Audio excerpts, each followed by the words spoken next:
Donc, bonjour à toutes et à tous, ici Chloé Lemont en compagnie de Stéphane Funaro qui se présente à la mairie de Saint-Norbert. Donc, bonjour. Bonjour, bonjour. Merci de me recevoir. Ça fait plaisir, vous allez bien? Oui, ça va très bien. Super, donc on fait le petit segment portrait du candidat. Donc, je vais vous poser quelques petites questions. La première, c'est qui était Stéphane Funaro enfant? Stéphane Funaro, enfant. Enfant assez tranquille. J'ai été élevé en partie à moitié à Montréal, à moitié à Saint-Hippolyte dans les Laurentides. À Saint-Hippolyte, une grosse partie de mon enfance, c'était là. C'est les bouts que je me souviens le plus. Je jouais beaucoup dans le bois. On avait une maison dans le bois, on avait un petit lac privé, des voisins, amis. Beaucoup de temps dans le bois. J'aimais beaucoup lire. J'ai commencé à lire très jeune. Je suis quelqu'un qui lit encore beaucoup. La lecture, là, tout jeune, je suis tombé dans des petits romans, puis tout de suite, les romans ont grossi, puis je lisais beaucoup. Quelqu'un d'assez tranquille à l'école, un peu tannant par bout, mais ça a bien été. Super. Qui est Stéphane Funaro aujourd'hui? Aujourd'hui, beaucoup de choses. Je suis entrepreneur en communication. Je suis à mon compte depuis 25 ans. Je fais de la gestion de projet, je fais des sites Internet, je fais des plans de communication.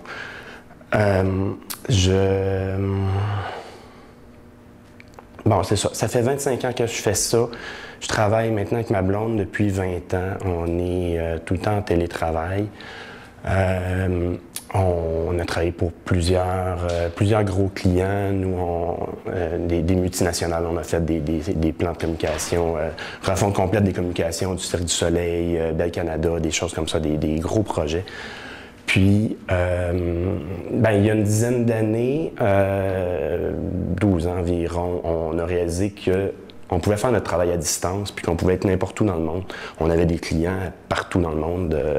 Notre plus gros client était en Gaspésie, on en avait en Californie. Donc, on pouvait être n'importe où. Puis, on a décidé de s'en aller en campagne. On a choisi Saint-Norbert.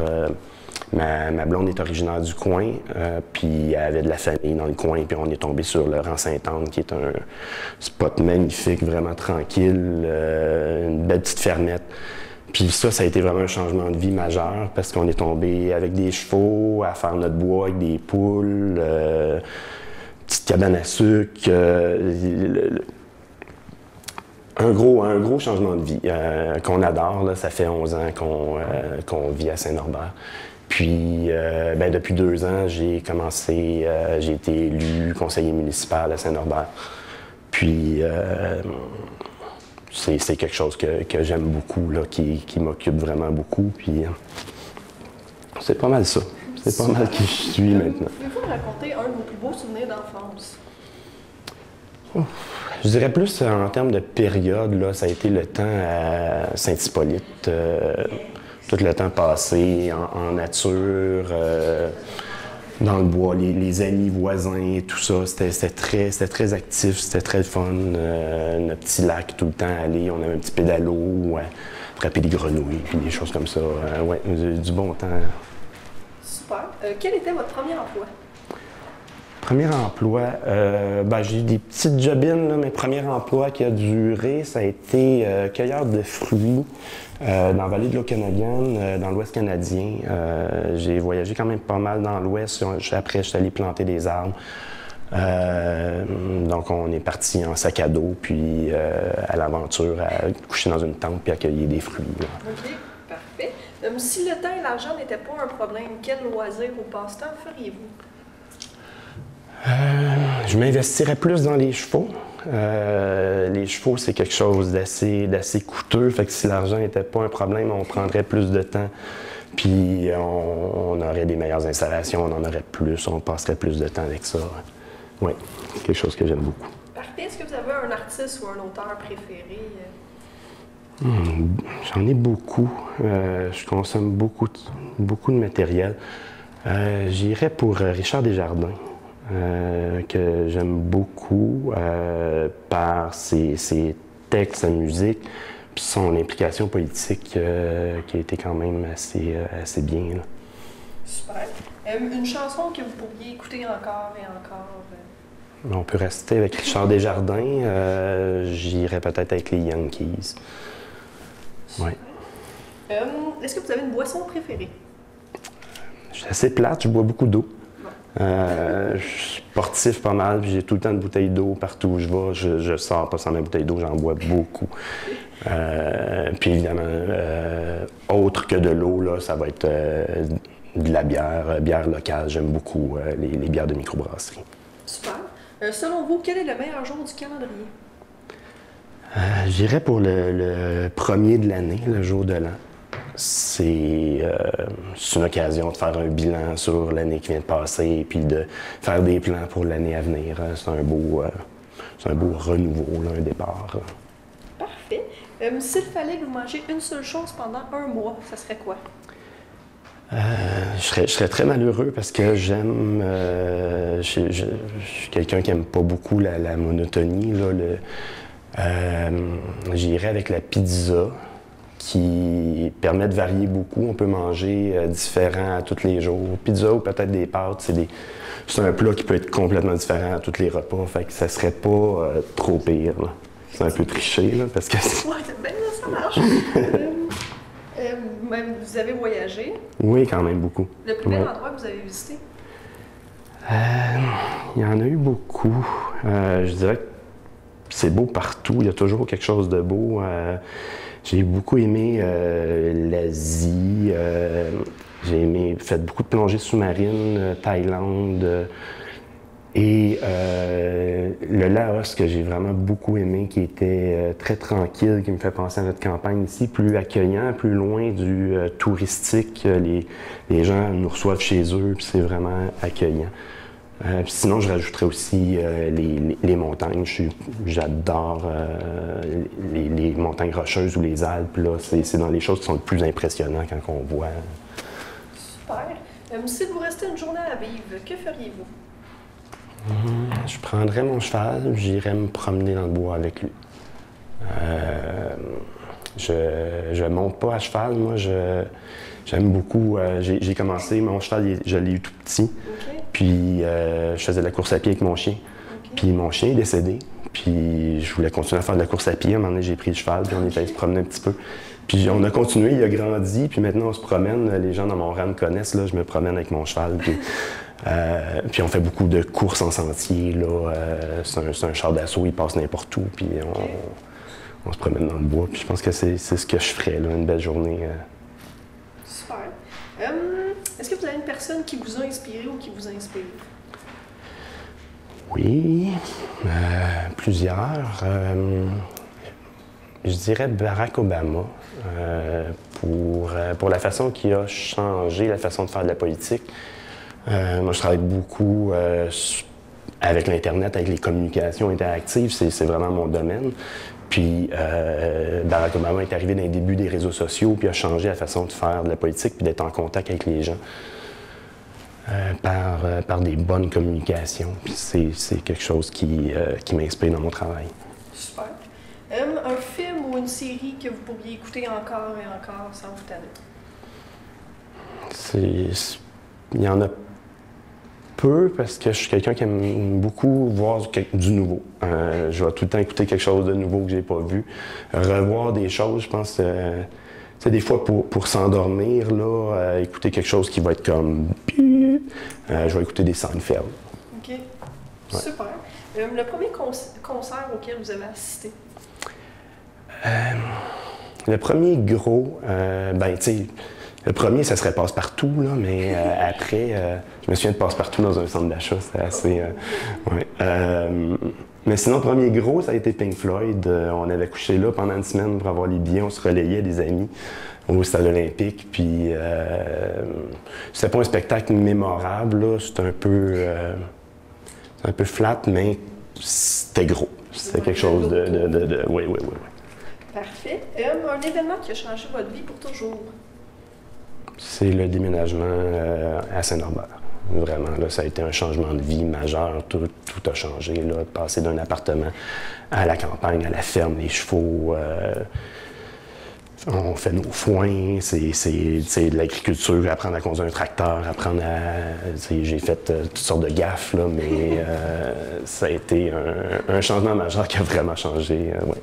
Super. Si vous pouviez revenir à un moment, donc pas pour le changer, mais vraiment pour le revivre en tant que spectateur, ça serait quand? En tant que spectateur, un moment précis, je dirais la naissance de mon cheval, c'est un moment qui a été marquant. C'était un beau moment, là, le premier contact, puis surtout avec tout ce que j'ai vécu avec lui après, de retourner là, ça serait... Super. Là, c'est la question bonus ou la question qui tue. Donc, si votre vie était un film ou un livre, quel serait le titre?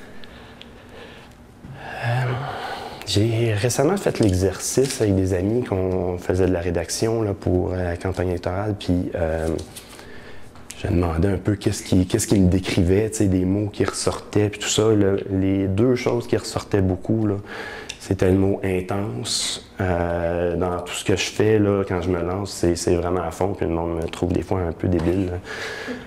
J'y vais vraiment à fond quand je fais quelque chose. Puis autodidacte, j'ai appris beaucoup de choses par moi-même.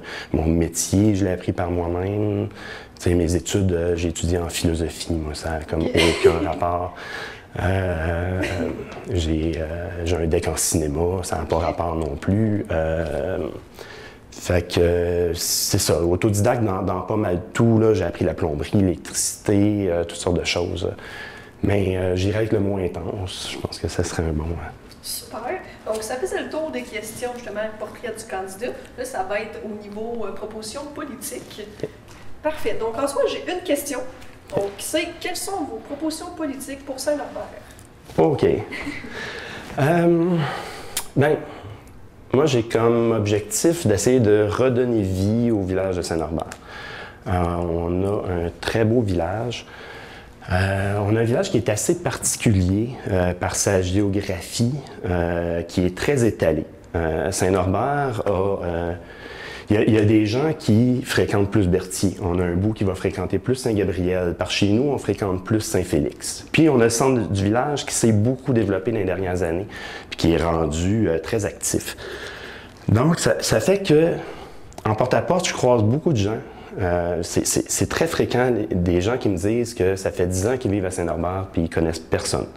Ils connaissent personne de Saint-Norbert. Ils ont des amis, mais ils n'ont pas vraiment de connaissances à Saint-Norbert. Ils vont connaître un petit peu leurs voisins, mais c'est quelque chose qu'on essaye de changer, d'essayer de redonner, de rattacher les gens à leur village, puis de leur donner un sentiment d'appartenance, puis un goût de participer dans ce qui se fait dans le village pour vraiment redonner vie. On a une municipalité qui a été assez inactive pendant longtemps, qui a économisé beaucoup. On s'est retrouvé avec des coffres très pleins. Parce qu'on faisait plus grand-chose. Il n'y avait plus d'activité. Donc, c'est ça. C'est un peu un des objectifs. Là, en campagne électorale, je suis en porte-à-porte beaucoup. J'adore le porte-à-porte. Mes amis me trouvent un peu débile.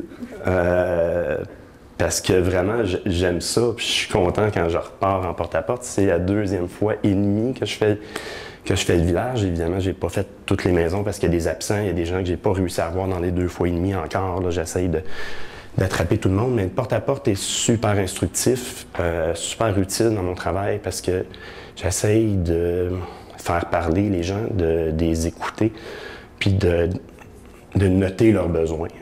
J'apprends vraiment beaucoup de choses sur quels sont les besoins des gens, pour après faire mon travail correctement puis proposer des choses qui vont satisfaire. Par exemple, les gens qui me disent qu'ils connaissent personne puis qui aimeraient ça qu'il y ait une vie. Quelque chose aussi que j'apprends beaucoup en porte-à-porte, c'est notre démographie. Notre recensement date de 2016. Le recensement fédéral qu'on a, c'est les données les plus récentes qu'on a.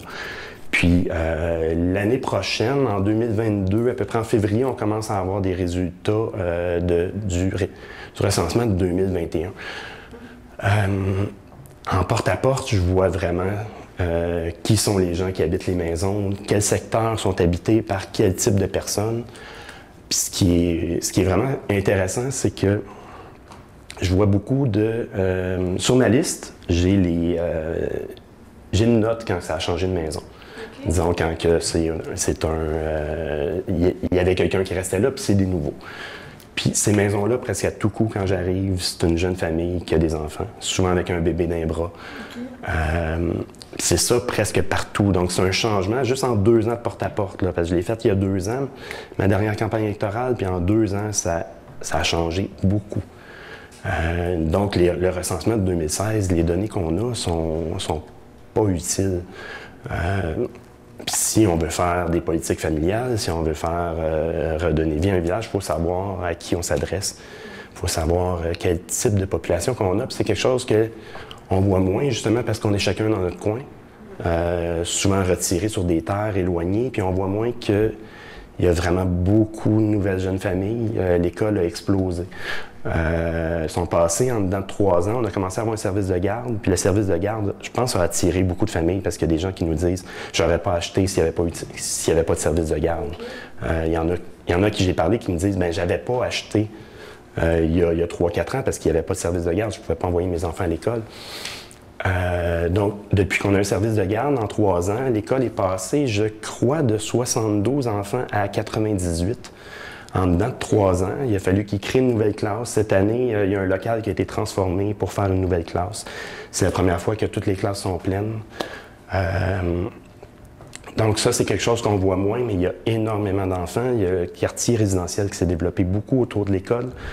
Puis, on le voit moins quand on passe sur la route, il est en arrière. Puis, ces enfants-là se déplacent vers l'école. Donc, pour essayer de redonner vie au village, ça passe par 2 choses, c'est de créer des lieux puis des activités. Des lieux, on a créé un parc. Il y a 2 ans, j'avais fait ma campagne électorale là-dessus parce que les enfants n'avaient pas de parc. Ce qu'on avait, c'était une cour d'école. Quand on a commencé à avoir un service de garde, l'école occupait la cour d'école. Puis les autres enfants n'avaient plus accès au parc. Puis les enfants n'avaient pas accès au parc non plus dans les heures d'école. Ils ont une maman qui venait d'accoucher, qui voulait aller avec ses enfants. C'est un enfant qui n'est pas encore à l'école puis qui veut aller avec son petit bout de 2 ans. Elle ne pouvait pas y aller parce que c'était une cour d'école. Donc, avec la quantité d'enfants qu'on avait, ça prenait un nouveau parc. Puis, en porte-à-porte, tout le monde me le demandait. Donc, on a fait le nouveau parc, on a fait des jeux d'eau, des nouveaux modules de jeux. On était allé chercher des subventions pour financer tout ça. Puis, le mois passé, on a donné son nom au parc qui va s'appeler le Petit Norbert. C'était la dernière étape, en plantant les arbres, en installant les tables, fête d'inauguration qui a eu lieu cet automne. Donc, on a comme fini cet aspect-là. Là, on s'est occupé des petits.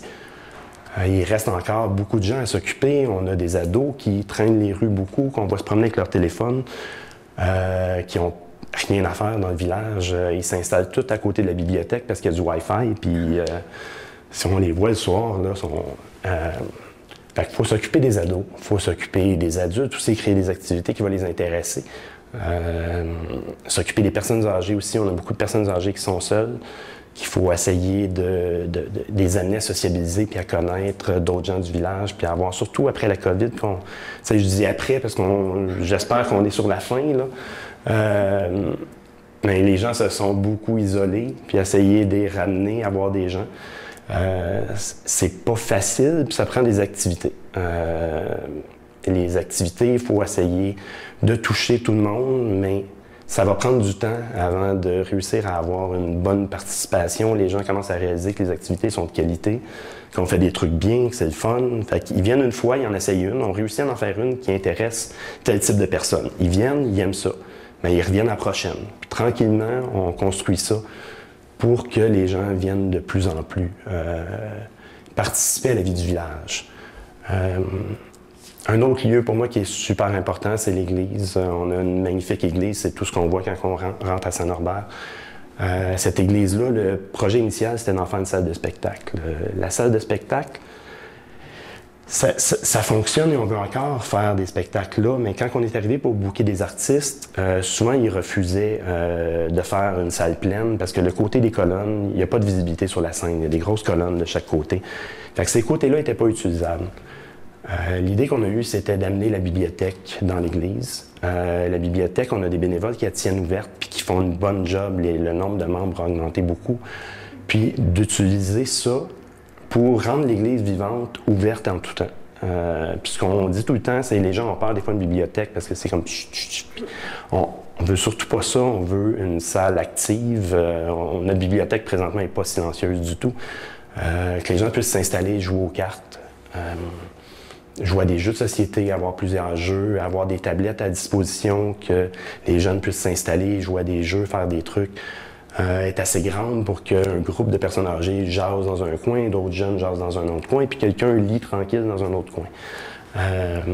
Donc le but, c'est de créer un lieu de rassemblement, parce qu'on n'a pas de Tim Hortons, on a perdu notre casse-croûte, on n'a absolument rien d'ouvert où les gens peuvent voir des gens, puis se rendre là, un mardi soir, là, qui n'ont rien à faire, puis ils veulent aller quelque part, bien, ils peuvent aller là, ils peuvent prendre un café.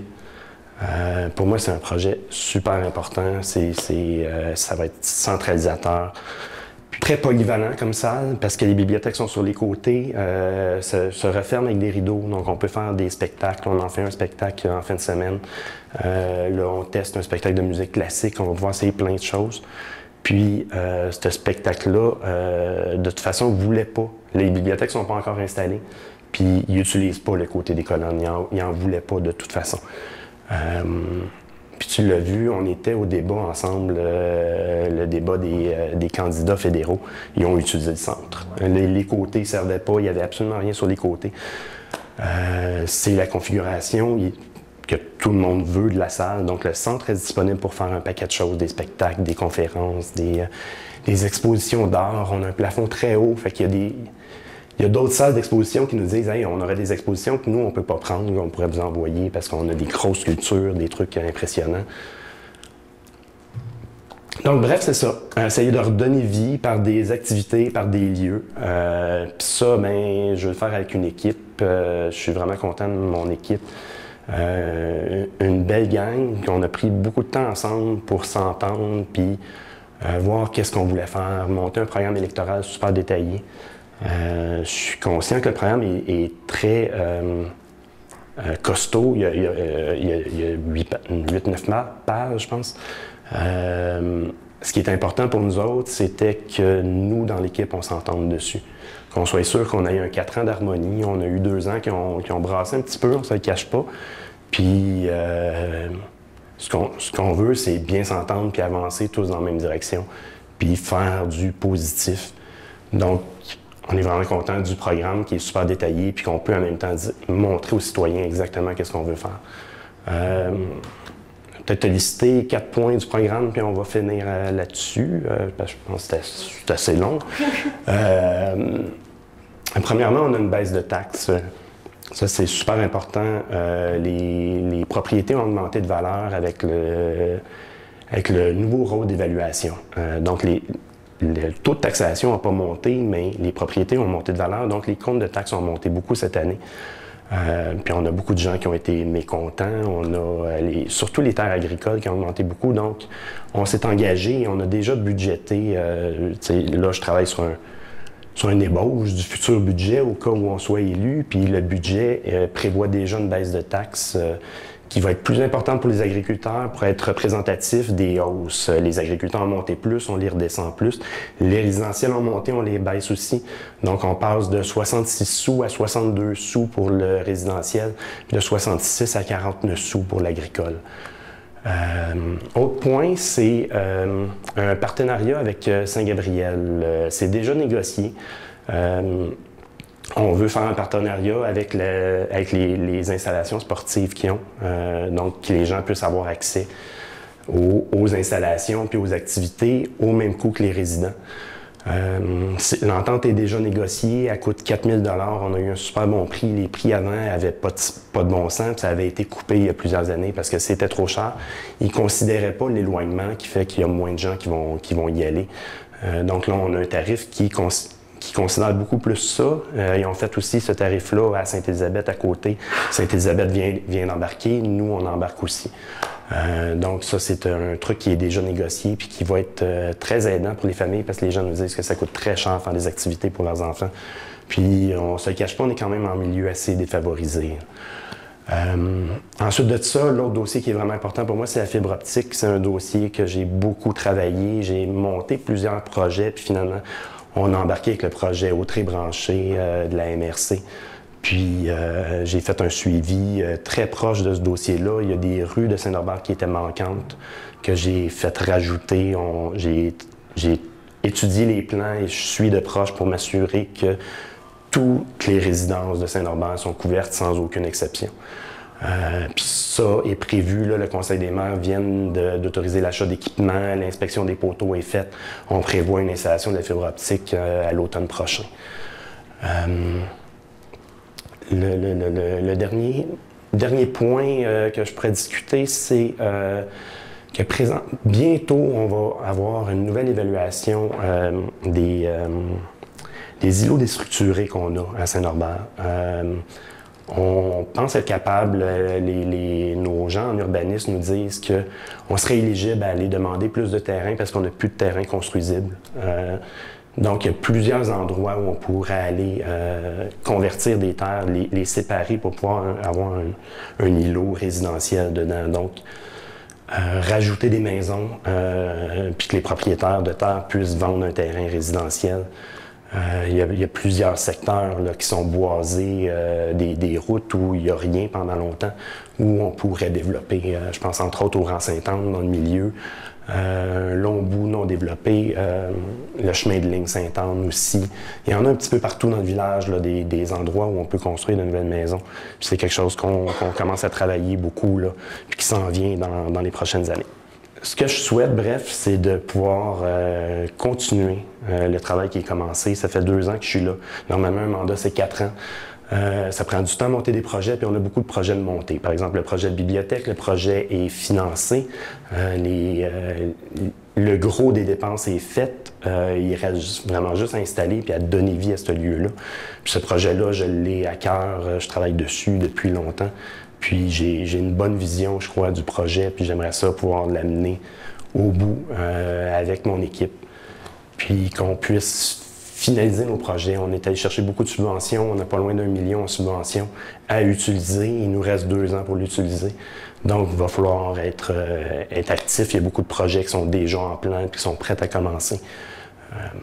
Puis ce que je souhaite, c'est être élu pour pouvoir finir ces projets-là, les continuer dans la même veine, pour profiter de ces subventions-là qu'on a eues. Donc voilà. Bon, super, merci beaucoup. Ben, merci à toi.